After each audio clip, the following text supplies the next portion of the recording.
Hello again and welcome to the Gospel of Luke. We're in our 24th of 26 programs breaking open for you this important and very, very essential gospel narrative of Jesus, the Christ. We have two guests who are here with us all the time. Robert Maldonado, professor of philosophy at the California State University in Fresno for the past 23 years, and accompanying him, our beloved sacramental priest at St. Paul Newman Center, and also the director of chaplaincy for our Diocese of Fresno, Father David Norris. We're in the Passion narrative. We're on the road to Golgotha, and Father David is going to begin with the narrative introducing us, Simon of Cyrene, and we're going to see what treasures there are in this narrative that we who have heard it many times may have missed over the years. As they led him away, they seized a man, Simon of Cyrene, who was coming from the country, and they laid the cross on him and made him carry it behind Jesus. A great number of the people followed him, and among them were women who were beating their breasts and wailing for him. And among them, Jesus turned to them and said, "Daughters of Jerusalem, do not weep for me, but weep for yourselves and for your children. For the days are surely coming when they will say, 'Blessed are the barren and the wombs that never bore and the breasts that never nursed.' Then they will begin to say to the mountains, 'Fall on us,' and to the hills, 'Cover us.' For if they do this when the wood is green, what will happen when it is dry?" 2 others also, who were criminals, were led away to be put to death with him. Any initial thoughts, Father David, on that text? Well, it's part of the story of Jesus as prophet and as teacher that even in the midst of this horrendous event, he is taking time to give a lesson, to make a comment to those who are following him. And that's carrying the cross, Simon of Cyrene, which is kind of the definition of a disciple. He's the one who carries the cross with Jesus. But these women who are wailing and bemoaning him, he stops to give them a word of prophecy. So he's maintaining his direction and his role, his mission, his ministry, even in the midst of this horrendous event that's befalling him. And Luke wants to draw that out, that in all circumstances, Christ is proclaiming the gospel. He's proclaiming the message that he was sent to proclaim. Almost all that Father David read is Lucan. What's in there, Robert, that kind of shows this is Luke? Well, I think that this is also coming on the heels of the apocalyptic discourse, where there were very detailed prophecies of armies camping around Jerusalem and the bad times that are coming. I think there's a really interesting connection all the way back to chapter 11, and there are 2 unique Lucan verses back in chapter 11, and they go like this. As he said this, he was talking about spirits, demons. A woman in the crowd raised her voice and said to him, "Blessed is the womb that bore you and the breast that you sucked."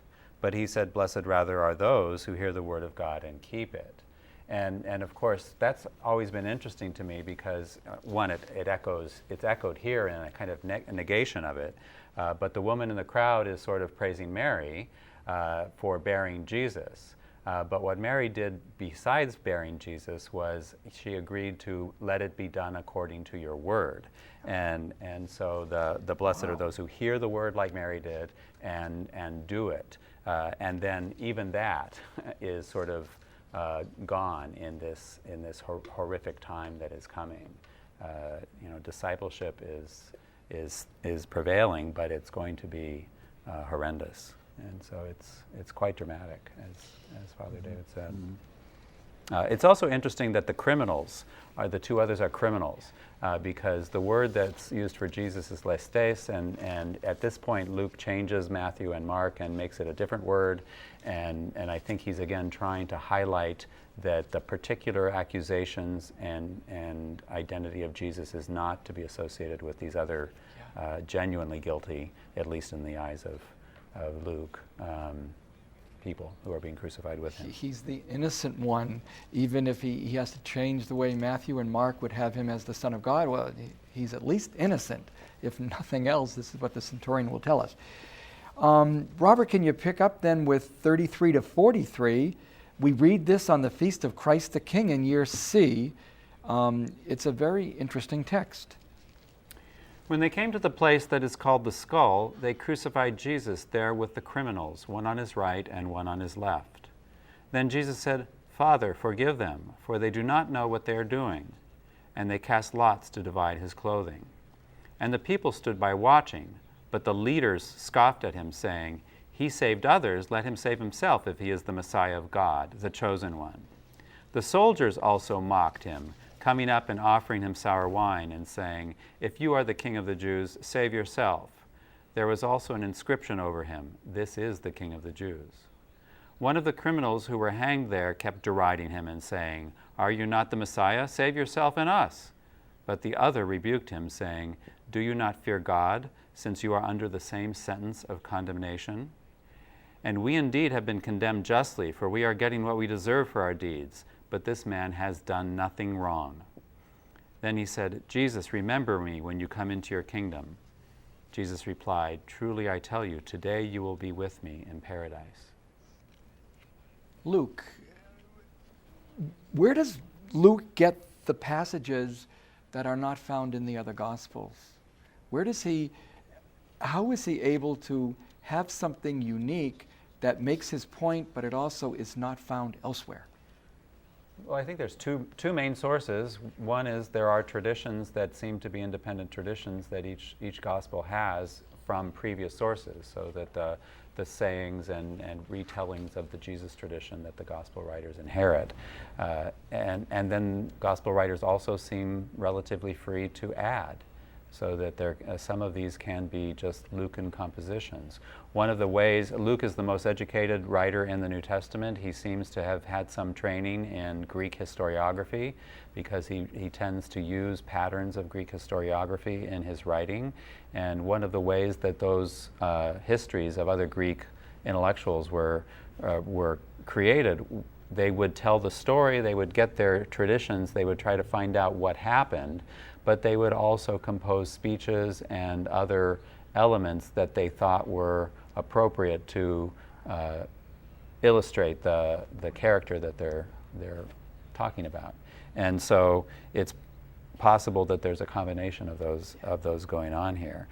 What I think is really interesting is that again, you just have all these different classes of people who are mocking and deriding Jesus, including the criminals. They tend to be people in some power who are doing this, and I think that there's a little bit of that reversal theme that Luke has, that those that got are going to get, and those that don't, are going to lose, and those that didn't have are going to get, and so it's only Pilate, I think, is really the only person of privilege that doesn't sort of do wrong, other than crucify Jesus. He gets a pass on that one. Father David, any thoughts on this passage before sharing with us the next passage that's yours?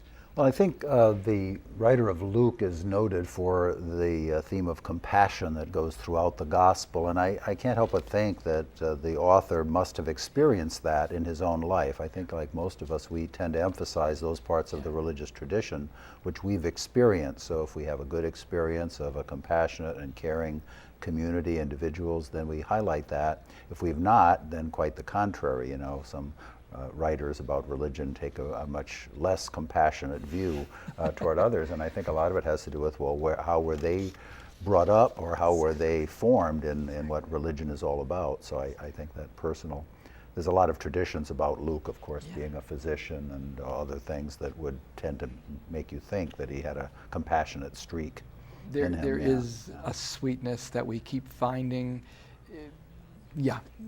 Point well made. Father David, can you share, before we take our little break, the next passage, Jesus' death on the cross? It was now about noon, and darkness came over the whole land until 3 p.m, while the sun's light failed, and the curtain of the temple was torn in two. Then Jesus, crying with a loud voice, said, "Father, into your hands I commend my spirit." Having said this, he breathed his last. When the centurion saw what had taken place, he praised God and said, "Certainly this man was innocent." And when all the crowds who had gathered there for this spectacle saw what had taken place, they returned home beating their breasts. But all his acquaintances, including the women who had followed him from Galilee, stood at a distance, watching these things. Interesting text. Where would you like to begin, Father David, cracking it open for us? Well, I saw in one commentary on this that the centurion's testimony, and again it goes back to the people that should have recognized Jesus did not, and the ones that were, the criminal on the cross with him, and now the centurion, this Roman centurion. The translation that I saw was certainly this man was righteous. It's more than just innocent or not guilty. That point had been made earlier. But the centurion recognizes him as a righteous man, which is a very biblical theme of one who is at right with God and who is in God's favor. So again, it's quite a profession of faith on the part of that centurion, and that's a very moving response to seeing this death. Anything else there, Robert? Yeah, I think it actually connects a little bit to Luke too, in terms of the righteousness of God and the righteousness that followers have by grace later. It's also interesting because insofar as we think that Luke is copying or has access to Mark, and both Mark and Matthew have truly this man was Son of God.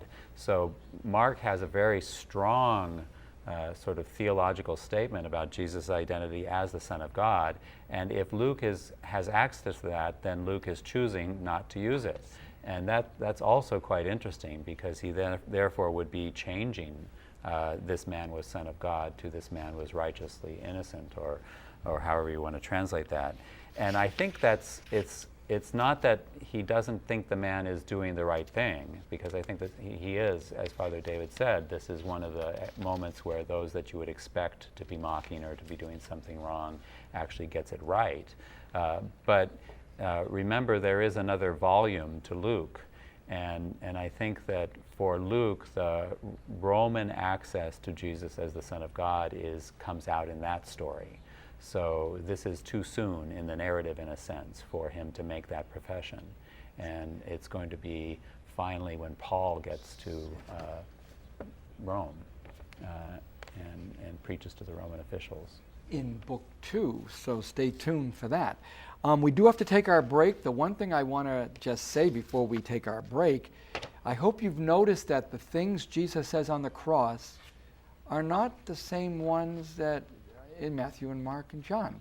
It's very interesting which words of the 7 last words each of the evangelists offers us. So as a parting thought, Father, into your hands I commend my spirit. Luke, today you will be with me in paradise. Luke, just interesting. We'll take our break now. We'll be back in a minute, but don't go far, because we have a lot to share with you.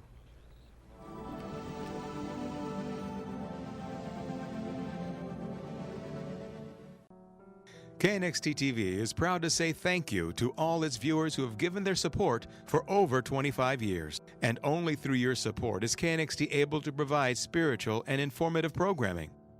Please remember KNXT in your long-term support through wills, bequests, trust, and plan giving. Your gift is important to the future of Catholic television. Help preserve the strength of KNXT's message based on the teachings of Christ. Keep KNXT in your future plans.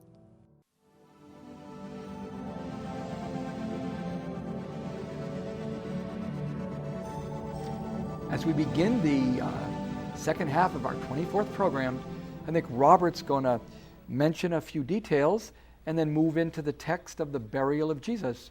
What's your opening thought, Robert? Well, the opening of the last passage had the sun going out and for 3 hours, and then the curtain of the temple is torn in half. And I think the darkness harkens all the way back to Amos and the day of the Lord being a day of darkness and judgment, not a day of light. But the curtain of the temple is very often interpreted as now with Jesus, the way that the temple closed off is open. And that's, I think, also participating in this sad history of anti-Judaism. I think a more consonant interpretation of the curtain being torn apart is in reference to Jewish mourning practices, that it was very common to tear one's garment in half when something terrible happened. In other stories, the high priest does this in Hearing Jesus. And so I think for Luke, it's more likely that it's God's grief. God is mourning, and not that the way is open now. So it's a different way of thinking about that episode. Thanks for that.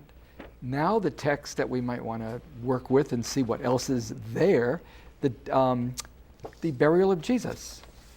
Now there was a good and righteous man named Joseph, who, though a member of the council, had not agreed to their plan and action. He came from the Jewish town of Arimathea, and he was waiting expectantly for the kingdom of God.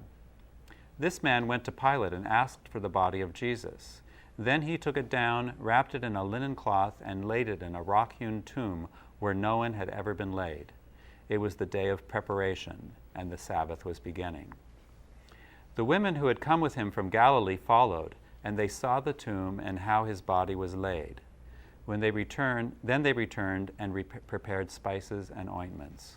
On the Sabbath they rested according to the commandment. What lines or images or words here would you like to elucidate?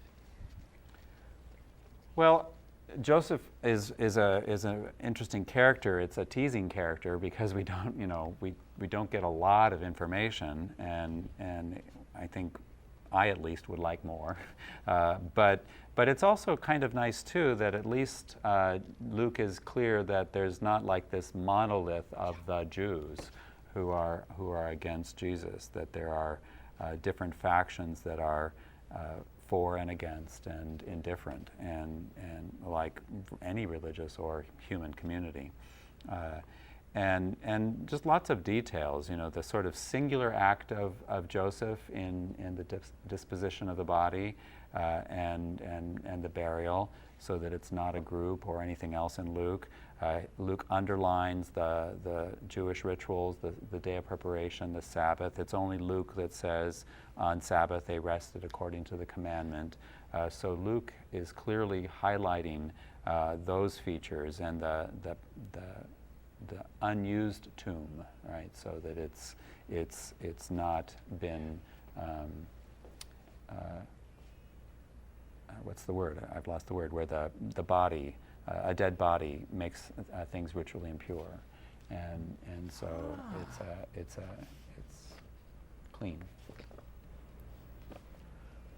Father David, any part there that you've worked with perhaps, or really would like to share your insight on anything here? Well, picking up from just that last point that Robert made, it makes the point in this passage that Joseph took the body down, which would be, again, something that a faithful Jew, Orthodox, would not do, touch a dead body, never mind one that had just recently died. But I saw a beautiful artwork of this once, of Joseph taking the body down from the cross, and it shows him, in the artist's interpretation, kissing the wound in the side of the body as he takes it down. This was brought up in light of our liturgy, where the priest, when he approaches the altar at the beginning of Mass, kisses the altar, and the altar is the symbol of Christ in our liturgy and the Mass. And it's a very powerful image, and that artwork is a very powerful image of that. So this is really an act of faithful discipleship, I think, as Luke is portraying it, the fact that he not only sent for the body or said, take the body and I have a new grave that you can put it in, but he actually takes the body down and wraps it himself. So he's getting directly involved in this. in this ministry and in this action of discipleship and of love, really, for the Lord. There's two things that I'll start to share and see if anyone can further help me. One commentary is reminding me that there was another line not long ago where it talked about Jesus entering Jerusalem on an ass on which no one had yet ridden, as if Luke's saying something that seems, what's the big deal here? Well, this has not been touched. This is special. And then the place where he is interred, it's not been used. It's fresh. It's new life. It's almost baptismal. And that's where the commentator was going, the power of the possibility of looking at this unused thing, this coming back from being unique. It's Jesus who will sanctify this place because it's never been violated ever by another body in it. Then the other one, I wonder if anyone wants to help on, is it true that when he says here, he was a good and righteous man, probably the translation makes me think of, and Joseph, being a just man, did not want to, and therefore this idea of being just, of being righteous, as was mentioned recently in our program, is such a pivotal point that this is the highest thing you can say about someone. They're righteous. Anything there, Robert and David? It harkens back kind of to Joseph in the Hebrew Scriptures, Joseph the righteous, the one who is sold off into slavery and then becomes the mediator for his own people in Egypt and so on. And then of course Joseph, the foster father of Jesus, who is often identified with that same theme of righteousness, one who is attentive to the voice of God and one who always seeks to follow God's will. So that kind of goes with the name in a sense. That's a very profound message for all of those of the scriptures that have that name of Joseph. I actually go a little the other way. Please. I go with the good and righteous. Yeah. And instead of going to Joseph, although I think that it's obviously there, but for me, the biblical character I go to is Job, because of his righteousness and for his care for the other. Right. Job was such a righteous person that he offered prayers for his children in the off chance that maybe they sinned and didn't know it, and weren't available. So I think it's a rich image with Joseph and the good and the righteous. We are now, believe it or not, at chapter 24, the final chapter of this gospel. I think Father David's going to help us appreciate the first 11 verses. But on the first day of the week, at early dawn, they came to the tomb, taking the spices that they had prepared. They found the stone rolled away from the tomb, but when they went in, they did not find the body. While they were perplexed about this, suddenly 2 men in dazzling clothes stood beside them. The women were terrified and bowed their faces to the ground. But the men said to them, "Why do you look for the living among the dead? He is not here, but has risen. Remember how he told you, while he was still in Galilee, that the Son of Man must be handed over to sinners and be crucified, and on the third day rise again." Then they remembered his words, and returning from the tomb, they told all this to the 11 and to all the rest. Now it was Mary Magdalene, Joanna, Mary, the mother of James, and the other women with them who told this to the apostles. But these words seemed to them an idle tale, and they did not believe them. But Peter got up and ran to the tomb, stooping and looking in. He saw the linen cloths by themselves. Then he went home, amazed at what had happened. We have about 3 minutes. Father David, where is the most important thought you'd like to share? Well, this is the whole point of the gospel. The resurrection narrative, of course, is the beginning of Christian faith. The resurrection narrative is the source of our faith, and it's the center of the church. It's the risen Christ who brings the outpouring of the Spirit, which we'll see in the Acts of the Apostles in Volume 2 of Luke's writings. So a a priest once in reading this and then commenting on this passage once many years ago when I was in the seminary. He said, he is here, he is not risen. And and I said, well, then we could all go home. If he is here and he is not risen, then we might as well just call it a day, and I can watch football on Sunday mornings. So, but it is that he is not here, he is risen, is the central message of our faith. So that always is a very powerful line and a very powerful message. I think your message about your professor, teacher friend is very memorable. I'll never forget this for the rest of my life. Robert, what is perhaps important in this compared to any other narrative that you want to highlight? Well, there's actually quite a number.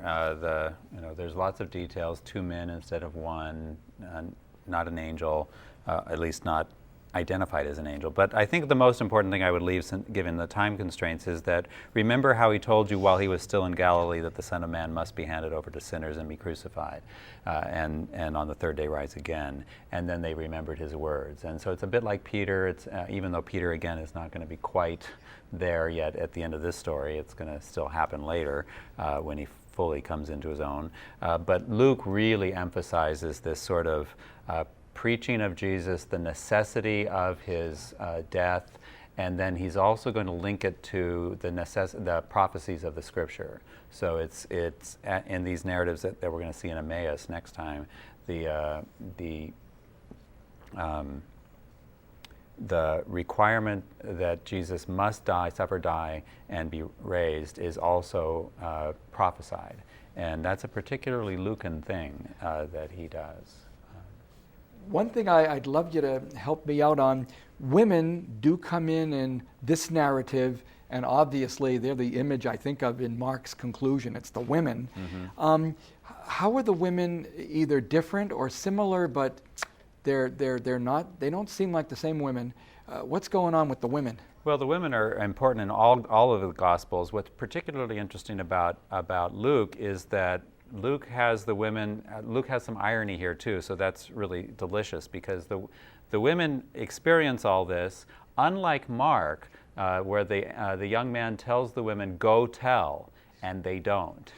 In Luke, the 2 men don't tell them to go tell, but they do, and then they're not believed, and that's where I think the irony comes in because when Luke says their words seemed an idle tale, he's saying they were right, and there's actually a critique of the sort of devaluing of women's voices in it. A very important note at the end of this 24th program, the diminishing of the woman's voice and the importance of reading in our narratives to take them seriously and what Luke may be saying. Next week we'll be back for our penultimate class. Hope to see you then.